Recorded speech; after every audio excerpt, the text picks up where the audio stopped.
Hello everyone, आज हम लोग वर्चुअल मेमोरी पर बात करेंगे। ठीक है, मैंने मोस्टली लोगों में देखा है कि इस टॉपिक पे बहुत कन्फ्यूज़न रहता है, तो इसीलिए आज हम लोग इस टॉपिक पर अच्छे से डिस्कशन करेंगे। ठीक, तो वर्चुअल मेमोरी क्या होती है हमारी, इसको समझने के लिए पहले हमें समझना पड़ेगा कि इसकी ज़रूरत क्यों पड़ी। ठीक है, तो देखिए हमारी ये तो हमें पता ही है कि कोई भी प्रोसेस अगर मुझे एग्जीक्यूट करानी है तो वो सेकेंडरी स्टोरेज से कहाँ जाती है, हमारी फ़िज़िकल मेमोरी में या मेन मेमोरी में। तो सेकेंडरी स्टोरेज का तो हमारे पास साइज़ बहुत बड़ा होता है, लेकिन हमारा जो हमारा फ़िज़िकल मेमोरी है उसका साइज़ हमारा बहुत कम होता है, फाइनाइट होता है। ठीक, तो हम उसमें सारी प्रोसेसेस एक साथ नहीं कर सकते, बहुत ही लिमिटेड उसमें कर सकते हैं, है ना। तो इट मे बी पॉसिबल कि कोई ऐसी प्रोसेस हो हमारे पास एक लॉजिकल मेमोरी में जिसका साइज़ जो है हमारी फ़िज़िकल मेमोरी से ज़्यादा हो। It may be possible. तो अगर उसका साइज़ ही उससे फ़िज़िकल मेमोरी से ज़्यादा है उस प्रोसेस का, तो हम उसे एग्जीक्यूट कैसे कराएंगे। तो ये जो बहुत बड़ी प्रॉब्लम होती है वो हमारी वर्चुअल मेमोरी से दूर हो जाती है। तो सबसे जो मेन इसका कहा जाता है वो क्या है, ये एक इल्यूज़न देती है हमारे प्रोग्रामर को कि भाई हमारे पास बहुत सारी मेमोरी है जिसकी वजह से आपको फिक्र करने की ज़रूरत नहीं है कि हमारे पास लिमिटेड स्पेस है। आप जितना भी डेटा करना चाहते हैं, एग्जीक्यूशन में लाना चाहते हैं, आप कर सकते हैं। ठीक, तो ये क्या करते हैं, एक इल्यूज़न देती है हमारे। लेकिन कैसे, ये भी हमको समझना पड़ेगा। देखिए होता क्या है हमारा,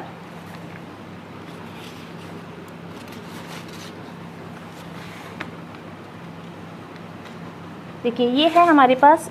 एक्चुअल में क्या होता है कि हमारे पास वर्चुअल मेमोरी क्या करती है, आपकी फ़िज़िकल मेमोरी तो लेती है, लेकिन साइड में आपको क्या कर देती है, थोड़ा सा आपको जो हमारा बैकिंग स्टोर होता है या हम जो आपका स्टोरेज होता है, डिस्क स्टोरेज होता है, उसका कुछ पोर्शन आपको दे देती है। बट ये नहीं दिखाती है, ये फ़िज़िकल स्टोरेज में नहीं काउंट होता है हमारा, ये एक उसको दे देती है। ठीक, इनएक्टिव उसमें रहता है, ये एक्टिव में क्या रहेगा, वर्चुअल मेमोरी में। ठीक, तो आपका क्या रहेगा, जो हमारा virtual address space is increased using active memory in RAM and inactive memory in hard disk drive. तो ये हमारी हार्ड डिस्क हो गई। देखिए वर्चुअल मेमोरी में क्या है, हमारे पेजेस दिए हुए हैं। ठीक है, यहाँ पे क्या है हमारा मेमोरी मैप। इसमें क्या दिखाया जा रहा है मेमोरी मैप में कि भाई आपका कुछ ये फ़िज़िकल मेमोरी हो गई, ये बैकिंग स्टोर हो गया मेरा, तो कुछ आपका पोर्शन इसका है और कुछ पोर्शन इसका है। ठीक है, तो इसने क्या करा, आपको कुछ पोर्शन दे दिया कि आप उसको काम कर लो इसके साथ। ठीक है, अगर आपने इसको वर्चुअली, उसने क्या करा कि मेरे पास वह फ़िज़िकल मेमोरी तो कम है, तो हमने थोड़ा सा पोर्शन उसको दे दिया कि आप इसको कर लीजिए, लेकिन वो फ़िज़िकल मेमोरी में काउंट नहीं हो रहा, वो मेरा क्या कहला रहा है, वर्चुअली, हम उसे वर्चुअल मान रहे हैं। ठीक है, तो हम क्या कहेंगे, virtual memory is a memory management capability of an operating system which uses hardware and software to allow a computer to compensate for physically memory by transferring data RAM to storage। ठीक है, तो ये चीज़ आपको समझ में आई कि क्या है हमारा वर्चुअल मेमोरी। तो वर्चुअल मेमोरी हमारी क्या है, आपकी दो तरीके से अगर मैं बात करूँ, वर्चुअल मेमोरी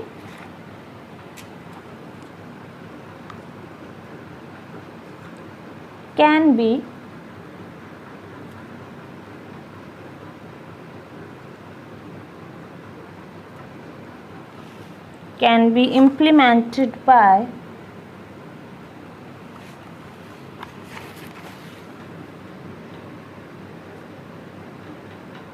डिमांड पेजिंग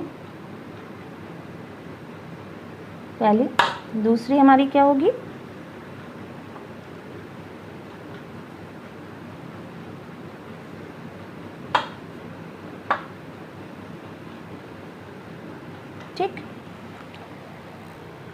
ठीक है। तो हम दो तरीके से इसको इम्प्लीमेंट कर सकते हैं, एक डिमांड पेजिंग के थ्रू और डिमांड सेगमेंटेशन के थ्रू। ठीक है, तो आप इसमें हमें क्या बेनिफिट क्या मिलता है,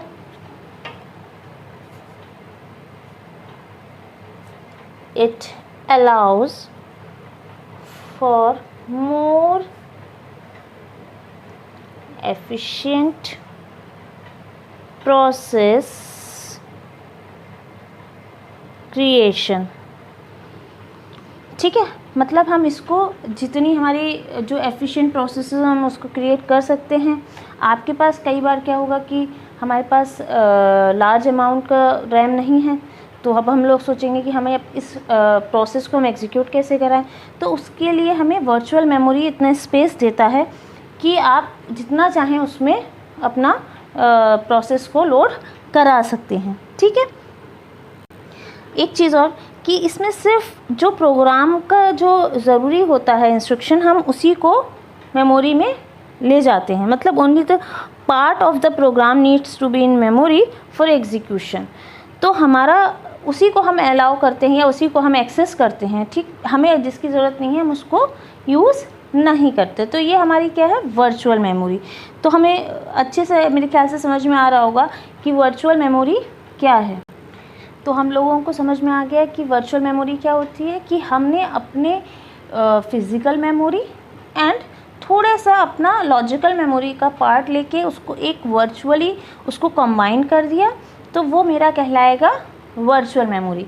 एक्चुअल में जो मैंने लिया है लॉजिकल मेमोरी से पोर्शन, वो लॉजिकल मेमोरी नहीं काउंट कर रहे हैं हम। ठीक है, मैंने आपको बताया भी कि उसे हम इनएक्टिव मेमोरी रहेगी वो। मतलब रैम आप हार्ड डिस्क में जो है वो जो पोर्शन है जो मैं यूज़ कर रही हूँ वर्चुअल मेमोरी के लिए, वो इनएक्टिव उसमें रहेगा, आप उसको अलॉट नहीं करा सकते।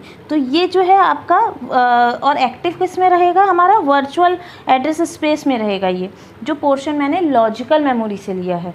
ठीक, तो ये मेरा क्या हुआ, वर्चुअल मेमोरी का कंसेप्ट। तो अब नेक्स्ट वीडियो में हम लोग डिमांड पेजिंग के बारे में समझेंगे क्या होता है। Thank you.